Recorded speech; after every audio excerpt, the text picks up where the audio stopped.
Hey gorgeous souls, and welcome back to my YouTube channel. Thank you so much for joining me for another one of my videos today. So today is a podcast episode from my #1 spirituality podcast on iTunes, Spiritual Queen's Badass Podcast. So in today's interview, we are chatting with the wonderful Niyc Pidgeon. So Niyc, if you don't know, is an author. She's a Hay House author. She is an incredibly successful business owner and is the CEO of Unstoppable Success.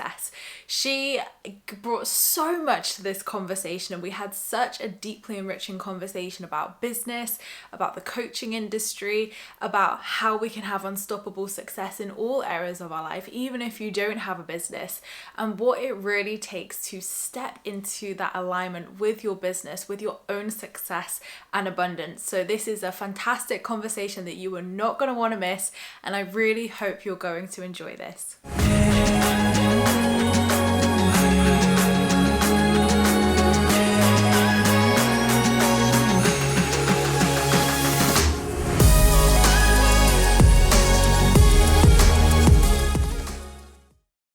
And of course, if you want to listen to any more of my podcast episodes, you can find Spiritual Queen's Badass Podcast on iTunes, Spotify, Acast, and any platform that distributes podcasts. And also here on my YouTube channel, I have a playlist of incredibly inspiring video interviews as well from the podcast with the industry's best and most inspiring people. So do make sure to go and check that out as well. But without further ado, I hope you enjoy Niyc and I's conversation, and let me know what your biggest takeaway is in the comments below. So thank you so much, guys, for joining me for another one of my Spiritual Queen's Badass Podcast episodes. Today, I am so excited to have the wonderful Niyc Pidgeon with us today. Niyc, if you don't know, is a best-selling Hay House author, award-winning positive psychologist, twice certified high-performance coach and investor. She is the founder of the multi-million-dollar brand Unstoppable Success, creator of the Positive Psychology Coach Academy certification, and her mission is to help millions of people change their lives through positive psychology and entrepreneurship. Welcome to the show, Niyc. Thank you for having me. I'm so thrilled to be here. Oh, I'm so excited. And I wrote a list this year actually of like the guests I would love to have on the podcast. And ironically, before your team reached out, I did put Niyc Pidgeon down. So I was like, we've manifested it. I love it. Awesome. Okay, so let's get into things then. So one question that I love to ask every guest who comes on the podcast is, when did you spiritually awaken? What's your story? I feel like my spiritual journey really began in my teenage years, and it began through the books that I was reading and the process of really practicing listening and connecting in with my intuition. I read a book by Greg Braden called The Divine Matrix. And I remember when I read that, it was like, it just like hit me like a landslide. It was all about how time isn't real and very spiritual book. And I loved reading that. I used to just devour all of the Hay House titles and just started to read and learn and listen. And I think looking back, when I started to listen to the guidance that I was getting from the inside, that's really when I started to understand like how life can unfold in a very beautiful way. Back when I was 17 or 18, I had an intuitive hit to completely change my career direction. And I was supposed to be a mechanical and automotive engineer, but I just had this like powerful, like, that like gut, like wrenching, like, oh my God, I have to do this. And it was saying to me that I needed to go and study psychology. And I'd never studied psychology ever at high school in my life. So it didn't make any sense. But for me, my spiritual journey has been so much about trusting yourself and trusting that voice and that listening and just knowing that that inner guidance is never going to serve you wrong. It's so true, isn't it? And I think so many people can probably relate to that story where they've had those hits of intuition and it's not made sense at the time. And I had something very similar when I had my original business 8 years ago, which was a couponing and money saving business. So very different to what I do now. Obviously, I was known as Coupon Queen. And I just had that hit of, like, I knew about law of attraction. I loved law of attraction. I was really like going all in with it. And I thought, you know what, this is what I want to do. And it made no sense. People thought I was mad for like going from one industry to another industry. but we're proof that, you know, we have to listen to that. We have to trust that guidance. So what a different career path for No, you. right? Imagine if I was like in the bonnet of a car right now. You're too I glam still for that, love hun. cars. I still love cars, but it's been amazing because now I'm almost 35 years old and I've been doing what I love for the past 13 years. So it feels really special to have forged a career from that decision and from listening to my intuition, so that step by step over these last kind of 10, 20 years, however long, I've just got more and more and more into alignment. And I've just loved my days more because of it. Mm, I love that. I love that. So your company then is called Unstoppable Success. And I know many listeners here are business queens, but also, you know, success can mean different things to different people. So what does unstoppable success mean to you? So my big mission is really to help more women live with joy, personal power, and that sense of unstoppable success within yourself first, and then experiencing it in your reality.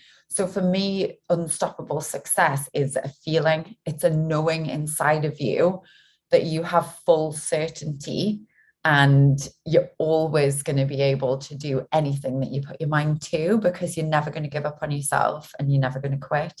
So I always say the only way that you can fail is if you quit. So feeling unstoppable, it's the cultivation of that inner strength that then, like, just like you spoke about your manifestation, like you had that feeling and that desire from the inside first, and then you were able to witness it in your outside reality. So a lot of the spiritual tools that I use, things like Kundalini yoga, which I've been practicing for 9 years now, that is probably my biggest business secret that I've got. Because I'm like, it's the best tool. It gives you so much clarity, so much connection. It builds that unstoppable feeling. So then you go out into your day and you're just like, cool, everything feels better, lighter, brighter, easier. And you're more inspired and you're getting all of the downloads. So I think it's a real opportunity when we talk about unstoppable success to recognize that it's not just the material, it's also the feeling on the inside as well.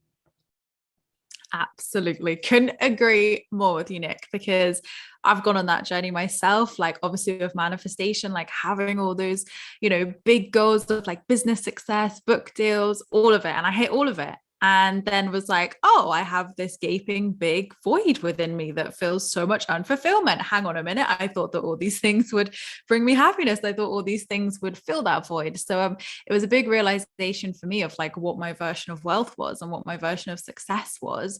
And also a big reminder of like, actually, maybe it's not all about materialism. Maybe it's not all about that. And there's other aspects to success. There's other aspects to wealth. So I think it's a great conversation to be had, because I think so many people will relate and be like, I do feel like Nick and Emma, or, you know, that makes a lot of sense. I need to hear that today. So I love that you bring that up because it's important.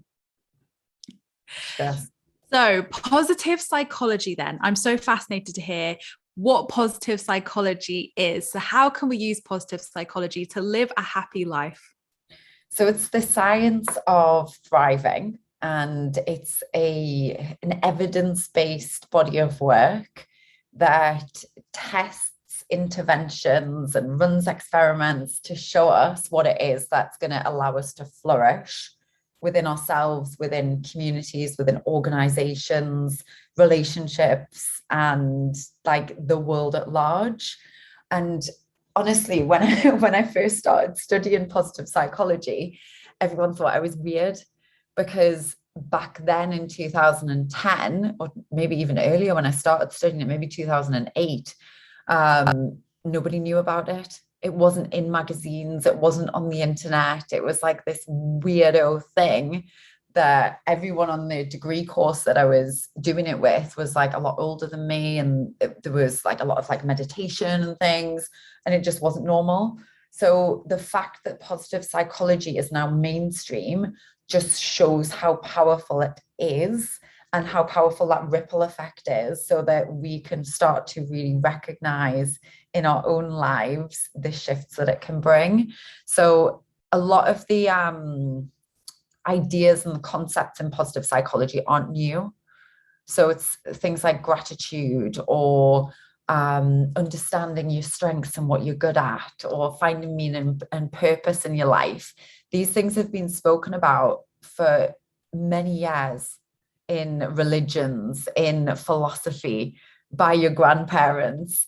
But what positive psychology does differently is it actually tries and tests what works within those specific topics or constructs.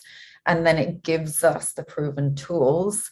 And we can then say, okay, we've got these 100 different tools, and we're going to use that one if we're feeling anxious, or we're going to use this one if we want to raise our prices in our business and we don't feel comfortable or confident to do that. So I really love that it is a simple science that's proven. And honestly, the results and the transformations that I've had in my own life, but also that we've been able to support our students with as well, it's really, really special. I love it. And again, like you say, it's finding those tools, those methods that really work and really get you the results. So like you say, like if you want to feel happiness, use this tool. If you want to manifest more clients, use this tool. So I love that. I haven't actually heard of it before. So it's great to learn a little bit more about it. But like, actually, that sounds really good. I love that. And I'm sure it's all in your book. Now is your chance as well. So what are your top tips then? Because there are going to be so many coaches listening. I coach coaches, you coach coaches. So there are going to be so many coaching queens listening. And I think every single one of them is going to love this conversation from you, Niyc. So what are your top tips for women coaches who are just starting out? So in terms of like growing your business, it always starts with you. And it's not just for coaches who are starting out, it's for all of us at every step of the journey. And I think one of the misconceptions of coaching businesses is when I get to that particular point in time or that level of success, I'm going to have made it, or it's going to be easy. And I used to think that. I was like, right, when I reach six figures, I'm going to be there. I'm going to have like all of the money. It's going to be like, I'm going to be done. And then I was like, oh, when I get to seven figures, then I'm going to be successful, then I'm going to be done. But what I found happens is at every phase of growth, there's a different challenge and a different opportunity within that phase of growth. And in positive psychology, there's something called hedonic adaptation. So what happens is as we grow and we reach our goals, we are moving on to the next thing so quickly. So the invitation really in our coaching businesses is to practice continual enjoyment of the process whilst we strive to reach our goals. Because if you get to, we have a multi-million-dollar per year business now. If you get to a multi-million-dollar per year business and you've hated the journey along the way, what was the point? Like coaching really gives us the opportunity to drop into the design of our business in a way that feels fulfilling for us. So that's why positive psychology is so perfect for coaches, because you get to learn so much about who you are and how you work, and you get to design your business based on that. And what's really cool is when students come through the Positive Psychology Coach Academy certification, and they kind of come in thinking one way, and they come out of the other end after the 8-week transformation like, oh my goodness, I'm actually going to run my business this way, or I'm going to build my team that way. And it's never about me or another mentor or a coach dictating what our students do. It's really about that kind of like the breakthrough and the unpacking and the understanding of who we are as individuals, and really owning the fact that we get to design these lives and these businesses on our own terms. So I think it's important for coaches to remember that, to remember to enjoy the process along the way, and to remember like you get to do it your way as well. You don't have to copy the way that other people do things. You have to do it the way that feels really, really great for you. And I think that's such an important point to make, because I think I've definitely fallen into that trap along my journey. I think probably all of us have, where you fall into that comparison trap, or you're like, well, so and so says this, so and so says that. And I say to even my clients, I'm like, take what I'm giving you as advice, but if it doesn't resonate, scrap it. Try what feels good, because, like you say, not one shoe fits all. And we aren't always going to resonate with every single tool and every single strategy and every single method that is out there. But it's finding those things that feel in alignment, that feel good, and create these good feelings, because at the end of the day, it's all energy and we're all here for manifestation. So if it's not feeling in alignment and it's not feeling good, like that's not going to be an energy of receiving or abundance or expansiveness. It's going to feel like constrictive and stressful and burnt out and icky. So I think it's all about the energy. And I think a lot of the time, what I hear people saying is like they're trying things that do feel icky and not getting results. But actually, when they try things that do feel good, they see ease, they feel flow, they see the abundance, because they're listening to their intuition and they're listening to what is going to work best for them. So I think that's probably the best advice you can give, Nick, because I fully agree from my perspective. And I'm sure so many people will be relieved almost to hear that, of, do it your way, because that's always the best way at the end of the day. So common mistakes then, Nick. So what common mistakes do you see coaches making? Big one is trying to do too much. So there's something that happens when you launch a program or an offer and you sell some of them. It's very easy to get excited about going to create the next thing.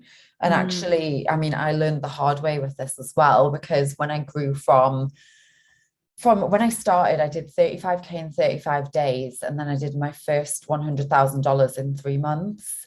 And from there, I was like, right, okay, I need to go and launch a different program, and I need to launch it every month. And then I want to launch a digital course, and I want to have group coaching, and I'm going to do live events. And all of those things are great. And we still do all of those things. But I look back, and if I had have just chosen the one that brought us the most consistent, predictable monthly revenue, I call it the driving force of your business. If I had have identified what that was sooner, and I had have doubled down on that sooner, I would have been way more successful, way more quickly. So I always invite our students to fully maximize the offer that they are sharing first before they pivot and change to a different offer. So I have a system that I walk people through called the nail it and scale it method. And it's not the same for everyone, because everyone, just like we've said, gets to build their business on their own terms. But what I see work well most of the time is starting with one-on-one coaching, because it means you get to work closely, test your systems and your methodologies and your frameworks, get some amazing results with your students, leverage those testimonials, and shift from selling one-on-one to selling one-to-many. Build your audience in the meantime, then go and sell online courses and memberships and grow from there. So I think there's a lot to be said for simplicity. Absolutely. And I feel like that's probably one of the biggest lessons I've learned over the last 6 years with my coaching business. Like, I feel like, especially last year, I think lockdown in 2020 brought it up to the front anyway. But I feel like last year I just had this epiphany of like, oh, I love minimalism. I love decluttering, and my business feels so cluttered, full of products, full of offerings, full of everything. And I didn't feel burnt out. I didn't feel like I was at my sort of, I'm doing too much, but I felt like there was just too much. There was just too much in general. So for me, this year has been a decluttering process almost, where I've really thought, okay, some of these things have been around for a couple of years now. How is that feeling? Is it still feeling in alignment? Does this reflect my work and who I am here in 2022? Is that what I want to move forwards with? And I think it was really liberating to do that, and expansive, because it then created the space for a course to come through that I actually have wanted to do since day one. And I wouldn't have been able to do that this year had I have had all those other containers or had all those other things. So I do think simplicity is key sometimes. And I think some people can feel that they have to keep hustling or keep or keep launching or doing all those things to, like you say, create that consistent revenue or get bums on seats and, you know, build it all. And I just think sometimes less is more. It's definitely the term in manifestation, but from like my experience, I don't know about you, Nick, but I always feel less is more. Yeah, totally agree. I totally agree. And I also recognize the power in that, even in the spaciousness, and just how much you can grow through that. One of my character strengths through positive psychology that I discovered is intellection. So I actually need a lot of thinking time to be able to do things really well. And that's when I feel most creative. So if my calendar is crammed full, I'm also a projector in human design. So if it's crammed full, there's no space, no rest, then I'm like, everything like is a mess. So I think we've seen in the coaching industry a big shift in perspective over the last probably 3 years, where previously it was Gary V, hustle hard, work more, pack your days. Now it's like, actually, that's not the best way to do business. And I really am a hard worker. I believe in hard work. But how can you do less and also create more? One of the things that I love is, how good can you feel? How easy can it be? So I'm a huge stand for health and vitality and energy and really, really looking after yourself. And that's one of the things that comes through our coaching programs. People are like, whoa, like I've never been in a mastermind or a certification where I actually am able to give myself permission to feel good. And I just think even that, like if you can go into a coaching container where you can work with your students to help them give themselves permission to feel good, like what an amazing, profound thing. 100%, 100%. And our mantra here is do less, attract more. So oh yeah, we're all here for it. Absolutely. And I just think it's so important because like, I think so many entrepreneurs hit burnout. I hit burnout end of 2020. And it was just a time where I had a severe hormone imbalance. Like my body was just done. And I literally just couldn't do anything. I had to take a whole month off and just recover. And since that point, like there's no going back. Like I'm not doing any of that again. And I feel like even that permission and that awareness has just transformed so much, where I was hustling to be like, I need to create this. I need to create the abundance. When actually, when I took that step back and realized that's not healthy, that's not going to serve me, and that's not serving my clients and my followers as well, abundance flowed and I was supported in that space that I created. So the universe always meets you. The universe always supports you is the message. Yes. So my last question to you today then, Nick, is what is one piece of life advice that you'd like to leave my lovely listeners with? Oh, I feel like for the past 2 years, I've really been in a process of getting more and more into alignment with myself, getting more and more into integrity with my truth, and really focusing on navigating challenge with more grace and ease. And I think that one of the things that I've learned is that it doesn't have to be so hard. I think in the past, I was the girl who was like, oh my goodness, like everything feels so tough and it's going to be a drama or whatever, like growing up as a teenager. And now I'm like, actually, like, even though things are hard, like, how can I approach this with curiosity? How can I choose the most compassionate, loving response? How can I like be in a relationship or be in communication just from this place of non-judgment? And I think as a coach, to be in that curious, non-judgmental place and choose to do less, attract more, choose to feel better and navigate things with more grace and ease, it's always going to give you that better, richer, more joyful, aligned experience of everything that you do in life. I love that. So powerful. And, you know, definitely I agree with it. I'm sure so many people listening can agree with it as well, because I think I can definitely relate to that in terms of when crisis or adversity would hit or stress or a situation, you know, I would just freak out and be like, oh my God, how am I going to handle this? Like it would just feel like the end of the world. Whereas now, obviously, I've done like lots of inner work around that, definitely.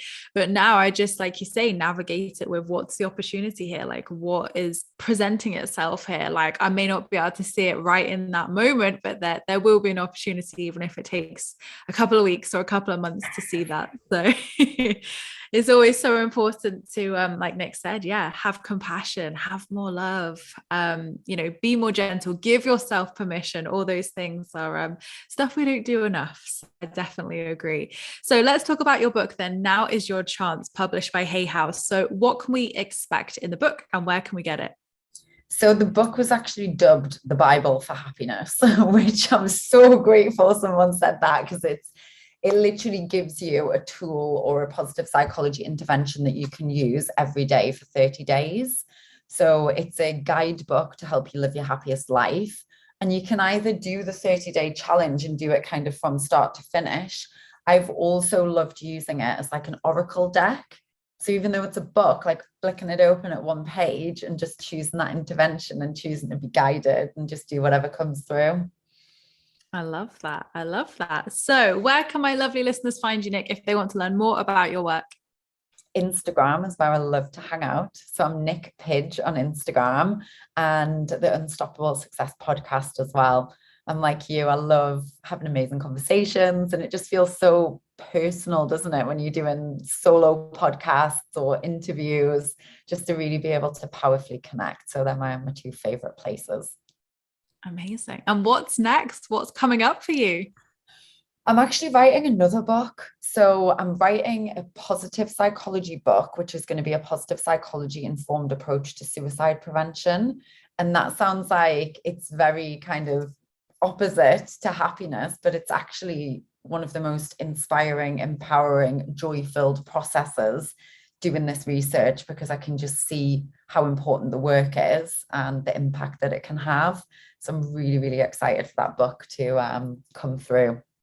Amazing. Well, good luck with it. It sounds very, very needed, and I'm sure will help so many people. And of course, I'll put a clickable link to all of Nick's work in the description below, so you have an easy, accessible link. But thank you so much, Nick. It's honestly been such an honor having you on. Thanks for being an amazing manifestation. And I'm sure everybody has taken so many amazing pearls of wisdom from today. So thank you so much. Thank you. So thank you so much, guys, for watching. I appreciate all your views and likes. Don't forget to subscribe if you're new here, because I would love to see you again soon. Don't forget to leave me a comment in the comments box down below, because I reply to them all. Don't forget you can join my free Law of Attraction support group over on Facebook, where you can join myself and other like-minded souls, where we talk all things Law of Attraction and spirituality. I hope you have a fantastic week, whatever you're up to, and I will see you all in my next video, which will be on Friday. Lots of love.